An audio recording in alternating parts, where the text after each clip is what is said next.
నమస్కారం. అవిసె గింజలు వీటిని ఫ్లాక్ సీడ్స్ అని అంటూ ఉంటాం కదా. మనలో చాలామందికి తెలిసే ఉంటుంది. ఇవి మన చర్మము, జుట్టుతో పాటుగా ఇతర శరీర భాగాలకు కూడా చాలా మేలు చేస్తాయి. ఎందుకో తెలుసా? వీటిలో మన బాడీకి కావలసినంత fibre, antioxidants, omega 3 fatty acids ఇలాంటివన్నీ కూడా ఉంటాయి. అలాగే ఇందులో నీటిలో కరిగే ఫైబరు, అలాగే నీటిలో కరగని ఫైబరు అని 2 రకాల ఫైబర్స్ కూడా ఉంటాయట. అవి మన పెద్ద పేగు పాడవకుండా కాపాడుతాయట. బ్యాడ్ కొలెస్ట్రాల్ను తగ్గించి గుడ్ ఫ్యాట్ని పెంచుతాయట అవి. ఇక ఈరోజు మనం ఈ ఫ్లాక్ సీడ్స్తో లడ్డూలు అనేవి చేసుకుందాము. దాంతోపాటు ఈ ఫ్లాక్ సీడ్స్ వల్ల ఉపయోగాలు ఏంటి అనే విషయం మనం ఈ వీడియోలో తెలుసుకుందాము. హాయ్, హలో ఎవ్రీవన్, అందరికీ నమస్కారం. వెల్కమ్ టు ఉషాస్ మనవి. నేను మీ ఉషా అంకాల్. ఈ అవిసె గింజల్లో ఉండే ఫైబరు జీర్ణక్రియని మెరుగుపరుస్తుందండి. ఇక మనం వంటనైతే మొదలు పెట్టేద్దాము.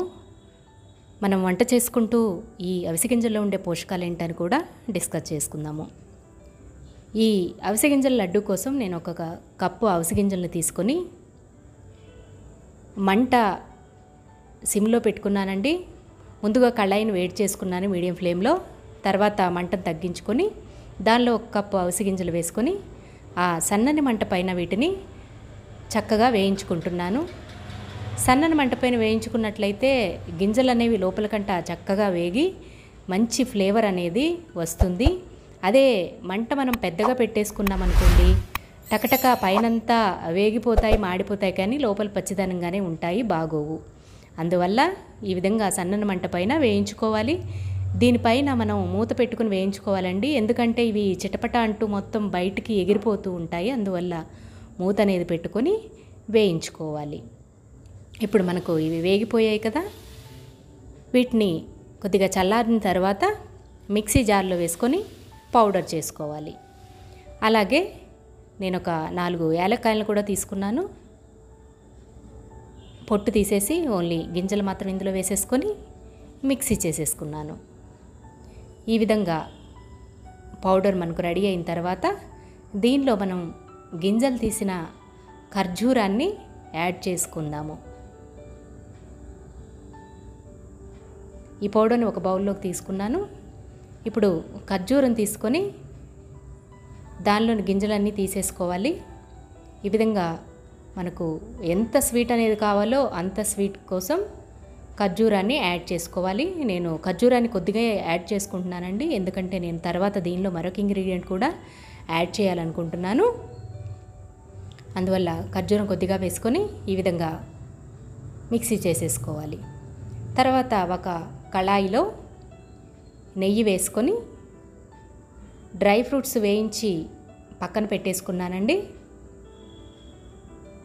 ఇప్పుడు ఈ నేతిలో మనం ముందుగా మిక్సీ చేసుకున్నాం కదా అవిసె గింజల పొడిని వేసుకొని ఒకసారి బాగా కలుపుకోవాలి.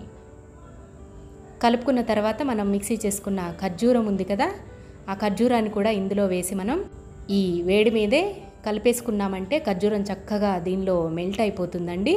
మామూలుగా మనం ఈ విధంగా స్టవ్ పైన పెట్టుకొని వేడి చేసుకోకపోయినా కూడా మనం కలుపుకోవచ్చు ఆ పౌడర్లో, కానీ అంత చక్కగా కలవదు, మనకు ఉండలు ఉండలుగా ఉంటుంది. కానీ ఈ విధంగా కొద్దిగా కళాయిని వేడి చేసుకొని ఈ విధంగా ఖర్జూరం పౌడర్ని మిక్స్ చేసుకున్నామంటే రెండు కూడా చక్కగా మెల్ట్ అయిపోతాయి, మంచిగా కరిగిపోతుంది. మనకు ఈ అవిసె గింజల్లో ఉండే ఫైబరు జీర్ణక్రియను మెరుగుపరుస్తుందండి. వెయిట్ లాస్ అవ్వాలనుకునే వాళ్ళకి ఇది ఒక మంచి హెల్త్ ఆప్షను. ఇక మన బాడీలో ఆరోగ్యం సరిగ్గా లేనప్పుడు స్కిన్పై అనేక రకాల సమస్యలు అనేవి వస్తూ ఉంటాయి కదా. ఈ గింజల్ని తినడం వల్ల లోపల ఆరోగ్యం అనేది సెట్ అవ్వడమే కాదండి, చర్మ వ్యాధులు కూడా తగ్గిపోతాయట, కొత్త చర్మ కణాలు అనేవి వృద్ధి చెందుతాయట. చూసారు కదా. ఇప్పుడు దీనిలో మనం ముందుగా వేయించి పెట్టుకున్న డ్రై ఫ్రూట్స్ వేసుకున్నాము. అలాగే 1 స్పూన్ తేనె కూడా నేను దీనిలో యాడ్ చేసుకున్నానండి. అందుకే నేను ఖర్జూరం కొద్దిగా తక్కువ క్వాంటిటీ వేసుకున్నాను. దీంతో మనకు లడ్డు టేస్ట్ అనేది ఇంకా ఇంక్రీజ్ అవుతుందండి. అలాగే ఆరోగ్యానికి ఆరోగ్యం కూడా. ఈ గింజల్లో ఉండే ఒమేగా 3 ఫ్యాటీ యాసిడ్స్ ఉంటాయి కదా, ఇవి గుండె ఆరోగ్యాన్ని మెరుగుపరుస్తాయి. ఇక జుట్టు రక్షణకైతే మహా అద్భుతంగా పనిచేస్తాయండి ఈ గింజలు. ఈ విధంగా మనం లడ్డూలు చుట్టుకొని ఒక బాక్స్లో పెట్టుకొని స్టోర్ చేసుకోవచ్చు. బయట అయితే మనకు ఒక 15 to 20 డేస్ వరకు ఉంటాయి. అదే ఫ్రిడ్జ్లో అయితే మనం 2 మంత్స్ వరకు కూడా స్టోర్ చేసుకోవచ్చు.